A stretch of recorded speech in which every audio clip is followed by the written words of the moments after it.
ಹಮ್ಮಿಕೊಂಡಿದ್ದ ನಿರೀಕ್ಷೆ ನಾವು ಇರಲಿಲ್ಲ. ನಾವು ನಿರೀಕ್ಷೆ ಇಟ್ಟಿದ್ದು 1.5 ಲಕ್ಷ ಜನ ಬರ್ಬೋದು ಅಂತ ನಿರೀಕ್ಷೆ ಇಟ್ಟಿದ್ವಿ. ಇವತ್ತು ತಾವು ಇಷ್ಟು ದೊಡ್ಡ ಮಟ್ಟದಲ್ಲಿ ಬಂದು ಮೋರ್ ದ್ಯಾನ್ 3 lakhs ಅಂತ ಹೇಳಕ್ ಬಯಸ್ತದೆ. 3 ಲಕ್ಷದಿಂದ ಹೆಚ್ಚಾಗಿ ಇವತ್ತು ಜನ ಬಂದು ಈ ಕಾರ್ಯಕ್ರಮ ತಾವು ಯಶಸ್ವಿ ಮಾಡಿದ್ದೀರಾ. ತಮಗೆ ಕೈ ಜೋಡಿಸಿ ನಾನು ದೊಡ್ಡ ನಮಸ್ಕಾರ ಇಲ್ಲಿಂದನೇ ಮಾಡಕ್ಕೆ ಬಯಸ್ತಾ ಇದ್ದೀನಿ.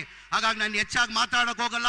ತಾವು ಭಾಳ ಖಾತ್ರಿಯಿಂದ ನಮ್ಮ ಮುಖ್ಯಮಂತ್ರಿಗಳದು ರಾಹುಲ್ ಗಾಂಧೀಜಿಯವರು ಮಲ್ಲಿಕಾರ್ಜುನ ಖಾಯಬ್ರದು ಮಾತುಕೊಳ್ಳೋಕೆ ತಾವು ಕಾಯ್ತಾ ಇದ್ದೀರಾ.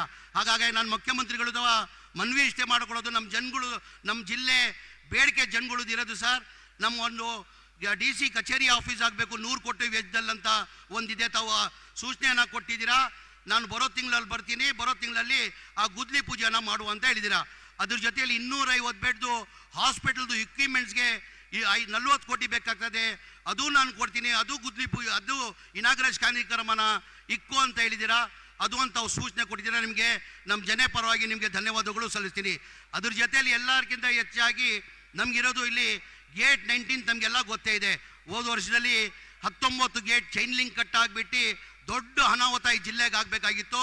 ಮನೆಯ ಮುಖ್ಯಮಂತ್ರಿಗಳು, ಮನೆಯ ಮುಖ್ಯಮಂತ್ರಿಗಳಿಂದ ಆ ಎಮರ್ಜೆನ್ಸಿ ಗೇಟ್ ಹಾಕಿದ್ದು ತಮಗೆಲ್ಲ ಗೊತ್ತಾಗಿದೆ. ನಾನು ಇಷ್ಟೇ ಒಂದು ರಿಕ್ವೆಸ್ಟ್ ಮಾಡ್ಕೊಳ್ಳೋದು, ದಯಮಾಡಿ ಆ ಗೇಟನ್ನು ಆದಷ್ಟು ಬೇಗ ಪರ್ಮನೆಂಟ್ ಮಾಡಬೇಕಂತ ಮನೆ ಮುಖ್ಯಮಂತ್ರಿಗಳು ಕೇಳ್ಕೊತೀನಿ.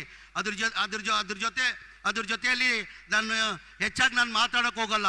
ಅದ್ರ ಜೊತೆಯಲ್ಲಿ ಭಾಳಷ್ಟು ಜನದ್ದು ಬೇಡಿಕೆಯಲ್ಲಿ, ರೈತರದ್ದು ಬೇಡಿಕೆ ಇರೋದು ಇಲ್ಲಿ ಶುಗರ್ ಫ್ಯಾಕ್ಟ್ರಿ ಆಗಬೇಕಂತ ಮನೆ ಮುಖ್ಯಮಂತ್ರಿಗಳು ಸೂಚನೆ ಕೊಟ್ಟಿದ್ದಾರೆ. 2 ತಿಂಗಳ ಒಳಗಡೆ ನಾವು ಶುಗರ್ ಫ್ಯಾಕ್ಟ್ರಿ ಗುದ್ಲಿ ಪೂಜೆಯನ್ನು ಮಾಡ್ತೀನಂತ ಮನೆ ಮುಖ್ಯಮಂತ್ರಿಗಳು ಇವತ್ತು ಸೂಚನೆಯನ್ನು ಕೊಟ್ಟಿದ್ದಾರೆ. ಇವತ್ತು ತಾವೆಲ್ಲ ಇಷ್ಟು ದೊಡ್ಡ ಮಟ್ಟದಲ್ಲಿ ಬಂದು ಈ ಕಾರ್ಯಕ್ರಮ ಯಶಸ್ವಿ ಮಾಡಿಗೆ ಇನ್ನೊಂದು ಬಾರಿ ನಾನು ನಮಸ್ಕಾರ ಮಾಡಿ ನನ್ನ ಮಾತು ಮುಗಿಸ್ತೀನಿ. ಜೈ ಹಿಂದ್, ಜೈ ಕರ್ನಾಟಕ, ಜೈ ಕಾಂಗ್ರೆಸ್.